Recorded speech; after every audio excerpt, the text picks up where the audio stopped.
മോനെ കണ്ണ, ദുർഗ ജീവിച്ചിരിപ്പുണ്ട്, നമ്മുടെ ഹോസ്പിറ്റൽ വന്നാൽ മതി. സംസാരിച്ച് തീർന്നതും കണ്ണൻ ഫോണ് വെച്ചു. നടുക്കത്തോടെയാണ് സുഭദ്ര കേട്ടു നിന്നത്. അമ്മേ, എൻ്റെ മോള്. എന്തു പറ്റി ദുർഗയ്ക്ക്? അവൾ ഹോസ്പിറ്റലിലാണ്. അഗ്നി എൻ്റെ കുഞ്ഞിനെ കൊന്നോ എന്നതിൻ്റെ പേടി. വേഗം റെഡിയാക്, നമുക്ക് അങ്ങോട്ട് പോകാം. അഗ്നിയുടെ പ്രവൃത്തികൾ തന്നിൽ ഉണ്ടാക്കിയ ആഘാതത്തിൽ വർമ്മ തീർത്ഥാടനത്തിന് പോയിരിക്കുകയാണ്. എന്നാൽ വിവരങ്ങൾ അപ്പോൾ തന്നെ രോഹൻ വർമ്മയെ അറിയിക്കുന്നുണ്ടായിരുന്നു. മീരയ്ക്ക് ഫ്ലാറ്റിലിരുന്നിട്ടൊരു സമാധാനവുമില്ല. മിത്രയെ വിളിച്ചിട്ടാണെങ്കിൽ അവൾ കോൾ എടുക്കുന്നുമില്ല. മീരയ്ക്കാകെ ടെൻഷനായി തുടങ്ങി. ഇനിയും തന്നെ കൊണ്ട് സഹിക്കാൻ കഴിയില്ല എന്ന് തോന്നിയതും അവൾ വേഗം റെഡിയായി മിത്രയുടെ അടുത്തേക്ക് പുറപ്പെട്ടു. എങ്ങനെയൊക്കെയോ അവൾ അന്വേഷിച്ച് അഗ്നിയുടെ തറവാട് കണ്ടുപിടിച്ചു. ഒരു ഓട്ടോ പിടിച്ച് അവൾ അങ്ങോട്ട് പുറപ്പെട്ടു. ദുർഗയെ ഹോസ്പിറ്റലാക്കി പുറത്ത് കാത്തു നിൽക്കുകയാണ് കണ്ണൻ. പെട്ടെന്ന് സുഭദ്രയും പത്മാവതിയും അങ്ങോട്ട് കടന്നു വന്നു. കണ്ണ, ദുർഗയ്ക്ക് അകത്തുണ്ട്, ഇപ്പൊ പേടിക്കാനൊന്നുമില്ല. പിന്നെ അമ്മ ചേച്ചിക്ക് പറഞ്ഞു കൊടുത്തേക്ക്, ഇനി ഏട്ടത്തിയെ ഉപദ്രവിക്കാൻ നോക്കിയ അഗ്നിയേട്ടൻ വെച്ചേക്കില്ലെന്ന്. അവൻ്റെ ഏട്ടത്തി എന്ന വിളി അവർക്ക് അരോചകമായി തോന്നി. ഏട്ടത്തിയോ? ആരുടെ ഏട്ടത്തി? നിന്റെ സ്വന്തം ചേച്ചിയേക്കാൾ വലുതാണോ ഇന്നലെ കയറി വന്ന പിഴച്ചവൾ? വാക്കുകൾ കണ്ണനെ സങ്കടത്തിലാക്കി. അതേസമയം അവനിൽ ദേഷ്യം നുരഞ്ഞു പൊന്തി. ഇത്രയും മോശമായി പറയുന്നത് അവന് കേട്ടു നിൽക്കാൻ കഴിയുമായിരുന്നില്ല. അമ്മ ഏട്ടത്തിയെക്കുറിച്ച് അനാവശ്യം പറയരുത്. പിന്നെ കല്യാണത്തിന് മുൻപ് വയറും വീർപ്പിച്ച് വന്നവളെ ഞാൻ ശീലാവതി എന്ന് വിളിക്കണോ? അമ്മയ്ക്ക് ഇങ്ങനെ പറയാൻ നാണമില്ലേ? ഏട്ടത്തി പ്രഗ്നൻ്റ് ആണെങ്കിൽ അതിന് കാരണക്കാരൻ ഏട്ടൻ തന്നെയാണ്. എന്നിട്ടാണ് അമ്മ നാണമില്ലാത്ത ഏട്ടത്തിയെ ഒഴിവാക്കിക്കൊണ്ട് ഏട്ടനെ ദുർഗയ്ക്ക് കല്യാണം കഴിപ്പിക്കാൻ നോക്കുന്നത്. കണ്ണാ, മതി. ഏട്ടൻ്റെ ജീവിതം കൊണ്ടാണ് നിങ്ങൾ കളിക്കുന്നത്. ഇതിന് കൂട്ടു നിൽക്കാൻ എന്നെ കിട്ടില്ല. അപ്പം നിന്റെ ചേച്ചിയോ? ചേച്ചി അവളെ പറഞ്ഞു തിരുത്തേണ്ടതിന് പകരം കുട പിടിച്ചു കൊടുക്കുകയല്ല വേണ്ടത്. കണ്ണാ, മതി. നീ എങ്ങോട്ടാണ് ഈ സംസാരിച്ചു പോകുന്നത്? ഇവള് നിന്റെ അമ്മയാണ്. മുത്തശ്ശി, അഗ്നിയേട്ടൻ ഇനിയെങ്കിലും ഒന്ന് ജീവിച്ചോട്ടെ. ദയവ് ചെയ്ത് ഉപദ്രവിക്കരുത്. അവരെ ഒന്ന് തറപ്പിച്ചു നോക്കിക്കൊണ്ട് കണ്ണൻ പുറത്തേക്ക് പോയി. ഇതുവരെ തമാശ പറഞ്ഞു നടന്നുകൊണ്ടിരുന്ന ഒരു കുട്ടിയായിരുന്നു കണ്ണൻ. അവർക്കിന്ന് പെട്ടെന്ന് ഉണ്ടായ അവൻ്റെ മാറ്റം അവരെ അത്ഭുതപ്പെടുത്തി. കണ്ടോ അമ്മേ, കണ്ണനെയും അവൾ വശീകരിച്ചു വെച്ചിരിക്കുകയാണ്. അശ്രീകരം ഒന്ന് ഒഴിഞ്ഞു കിട്ടിയാൽ മതിയായിരുന്നു. മിത്രയുടെ തലയിൽ കാച്ചി എണ്ണ തേച്ചു കൊടുക്കുകയാണ് ജാനകി. എന്ത് നല്ല മുടിയാ, ശ്രദ്ധിച്ചാലേ പനങ്കുല പോലെ ഉണ്ടാകും. ഇപ്പൊ ചൂല് പോലെയാണ് ഉള്ളത്. ജാനകി അവളുടെ തലയിൽ എണ്ണ തേച്ച് മുടി കെട്ടിക്കൊടുത്തു. കുറച്ചു കഴിഞ്ഞ് കുളിക്കാം. മിത്രയെ കുളപ്പടവിൽ എണ്ണ തേച്ചിരുത്തി ജാനകി അവിടെ തന്നെ നിന്നു. പണ്ട് കാരണവന്മാരുണ്ടാക്കിയ കുളമാണിത്. തറവാട് പൊളിച്ചു പുതുക്കി പണിതെങ്കിലും കുളം അങ്ങനെ തന്നെ നിലനിർത്തി പോന്നു. പണ്ട് ലക്ഷ്മിയുള്ള കാലത്ത് ഞങ്ങളുടെ താവളം ഇതാ. എനിക്ക് അവളെ അനിയത്തി തന്നെയായിരുന്നു. ഈ ലക്ഷ്മി ആരാ? തൻ്റെ സംശയം ജാനകിയോട് നേരിട്ട് ചോദിച്ചു മിത്ര. അഗ്നിയുടെ അമ്മയാ. അവളിൽ പോയതിനു ശേഷമാണ് അഗ്നി ഇത്ര കടുംപിടുത്തക്കാരനായത്. അഗ്നിക്കുട്ടൻ ഇപ്പോൾ ഉള്ളതുപോലെയൊന്നും അല്ലായിരുന്നു. നല്ല പഠിപ്പും കളിയും ചിരിയും കുറുമ്പും എല്ലാം കയ്യിലുണ്ടായിരുന്നു.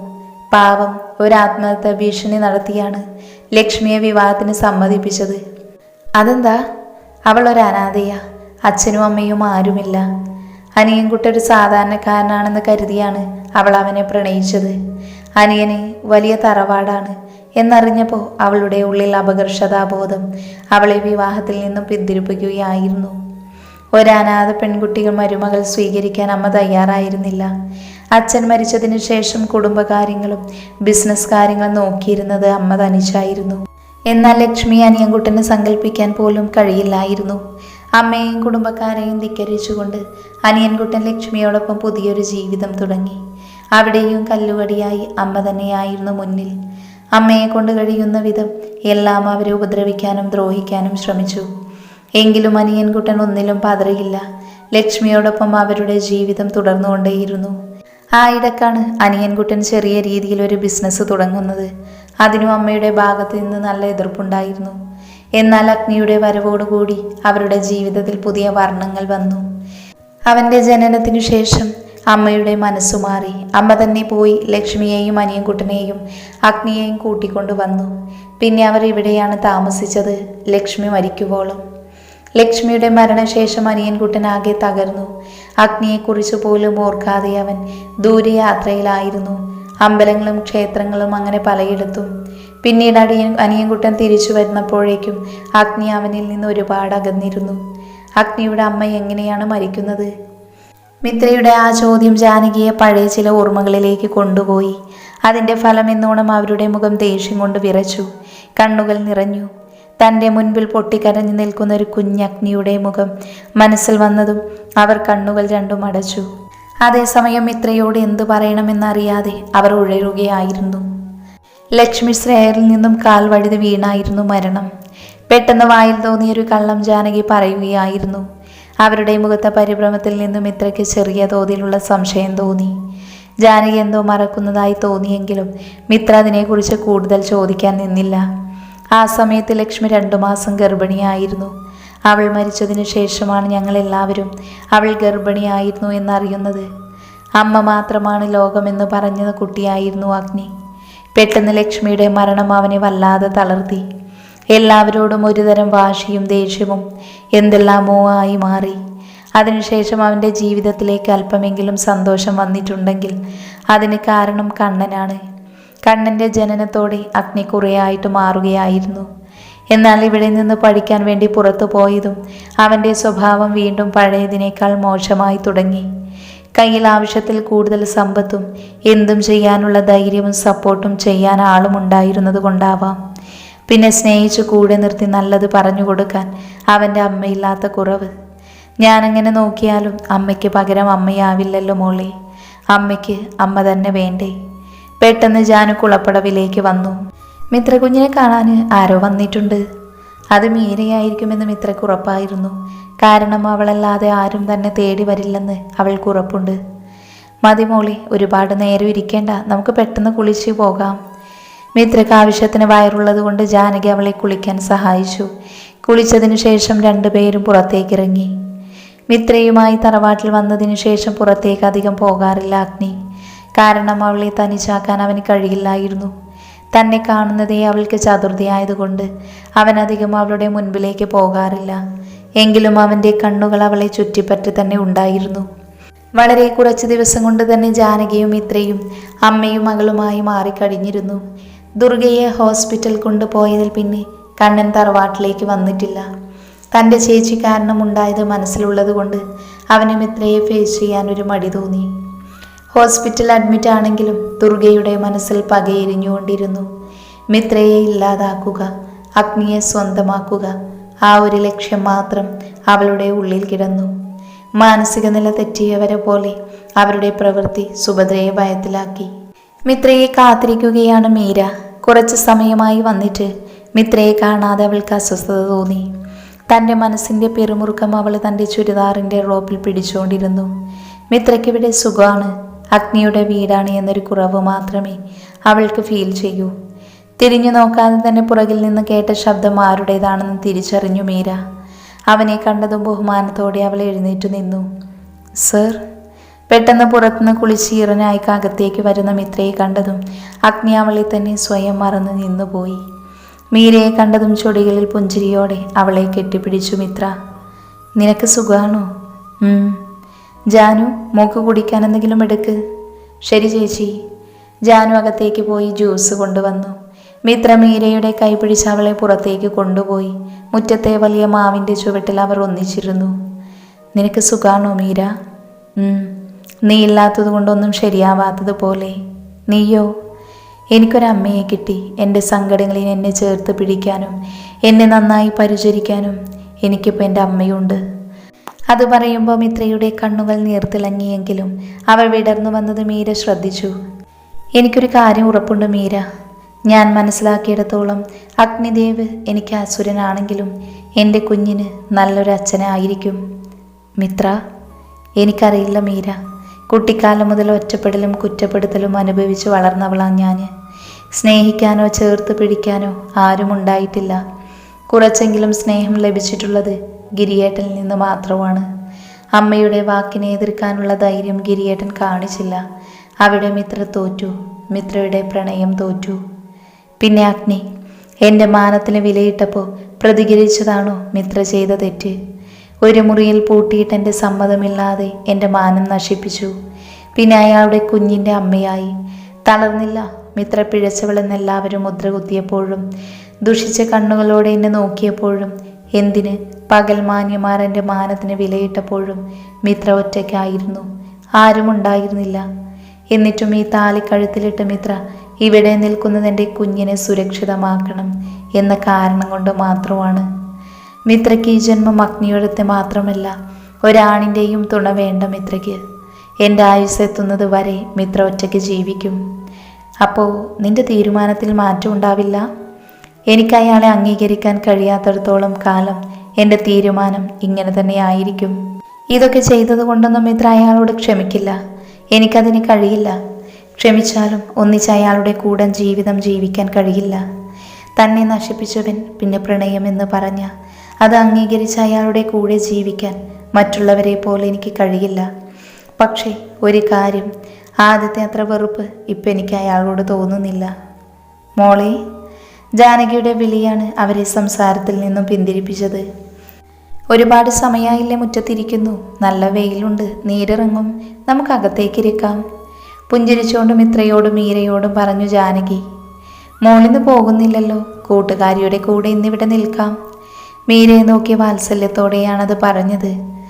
അല്ല, അത് എനിക്ക് ദേവെന്തെങ്കിലും പറയുന്ന വിചാരിച്ചിട്ടാണെങ്കിലേ വേണ്ടാട്ടോ, ഞാൻ പറയാം അവനോട്. ദേവനെന്ന് ജാനകി ആരെയാണ് ഉദ്ദേശിച്ചത് എന്ന് ആദ്യം മനസ്സിലായില്ലെങ്കിലും പിന്നീട് അത് അഗ്നിയായിരിക്കുമെന്ന് മീര ഊഹിച്ചു. അതൊന്നുമല്ല ആൻറ്റി, നാളെ എനിക്ക് ഓഫീസിൽ പോകേണ്ടതാ, അതുകൊണ്ട്. തിരക്കാച്ച വേണ്ടാട്ടോ, പക്ഷെ ഇന്ന് വൈകുന്നേരമേ ഞാൻ വിടൂ.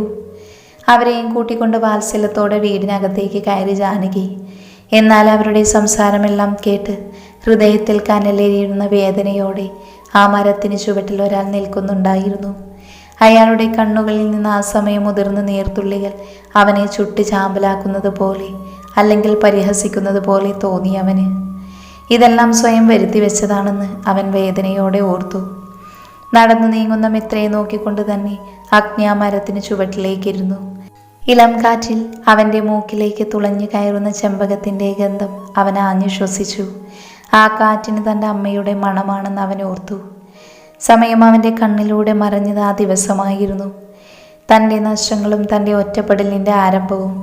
തൻ്റെ വേദനകളെല്ലാം കടിച്ചമർത്തിക്കൊണ്ട് കുറച്ചു നേരം കൂടി ആ മാവിൻ്റെ ചുവട്ടിലിരുന്നു അഗ്നി. പെട്ടെന്നാണ് റോഹൻ്റെ കാറ് തറവാടിൻ്റെ മുറ്റത്തേക്ക് വന്നു നിന്നത്. മാവിൻ്റെ ചുവട്ടിലിരിക്കുന്ന അഗ്നിയെ കണ്ടതും കാറിനകത്തിരിക്കുന്ന വർമ്മയും രോഹനും പുറത്തേക്കിറങ്ങി. വർമ്മയെ കണ്ടതും സങ്കടത്തോടെ ഇരുന്ന അഗ്നിയുടെ മുഖം പെട്ടെന്ന് വലിഞ്ഞു മുറുകി. അതേ മുഖത്തോടു കൂടി തന്നെ ആർക്കും മുഖം കൊടുക്കാതെ അവൻ അകത്തേക്ക് കയറിപ്പോയി. അവൻ്റെ പെരുമാറ്റം വർമ്മയിൽ നോവുണർത്തിയെങ്കിലും താൻ ഇതെല്ലാം വർഷങ്ങളായി ശീലിച്ചതാണെന്ന് അയാൾ വേദനയോടെ ഓർത്തു. പിതൃസ്നേഹത്തിൽ വിങ്ങുന്ന അച്ഛനെ കണ്ടപ്പോൾ രോഹന് മതിയായ സങ്കടം തോന്നി. വർഷങ്ങളായി ഇവരെ ഒന്നിപ്പിക്കാൻ നോക്കുന്നതല്ലാതെ ഇതുവരെ രണ്ടുമുറി കരക്കടുപ്പിക്കാൻ തന്നെ കൊണ്ട് കഴിഞ്ഞിട്ടില്ല.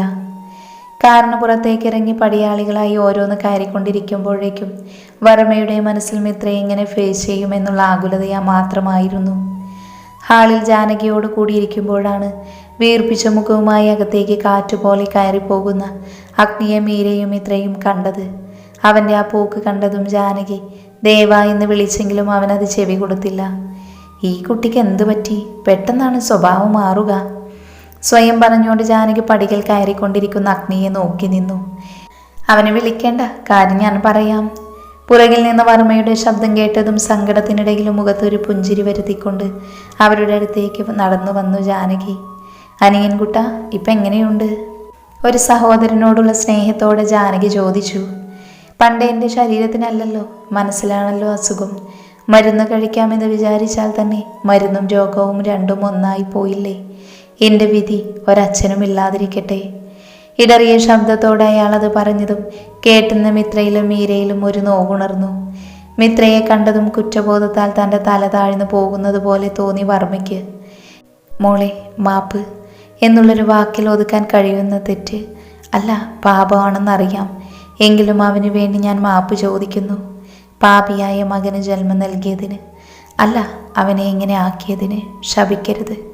അവനെ പകരം എന്നെ. ഇടറുന്ന വാക്കുകൾ കൂട്ടിച്ചേർത്തുകൊണ്ട് പറഞ്ഞു വർമ്മ. ഒപ്പം തൻ്റെ കൈകൾ അവൾക്ക് മുന്നിൽ കൈകൂപ്പി അയാൾ. അത് കണ്ടു നിൽക്കാൻ മിത്രയ്ക്ക് സാധിച്ചില്ല. ആ കൈകളിൽ പിടിക്കുമ്പോൾ ഉയർന്ന ശബ്ദത്തിലിരിക്കുന്ന മിത്രയുടെ ഹൃദയതാളം കേൾക്കാമായിരുന്നു. ആ രംഗം മിത്രയുടെ മനസ്സിനെ സ്വാധീനിച്ചു.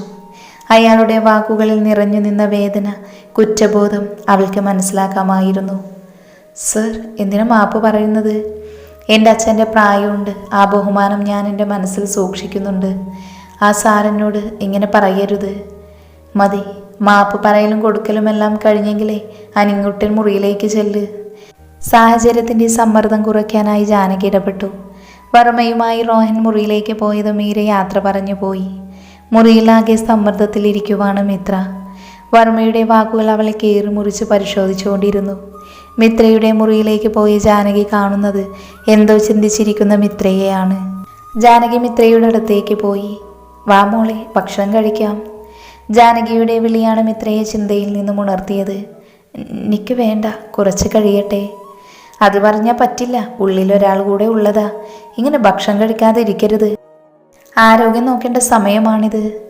മോൾക്ക് വേണ്ടെങ്കിലും കുഞ്ഞിന് വേണം. അതുകൊണ്ട് എണീക്ക്, കുറച്ച് അമ്മയ്ക്ക് വേണ്ടി കഴിക്ക്.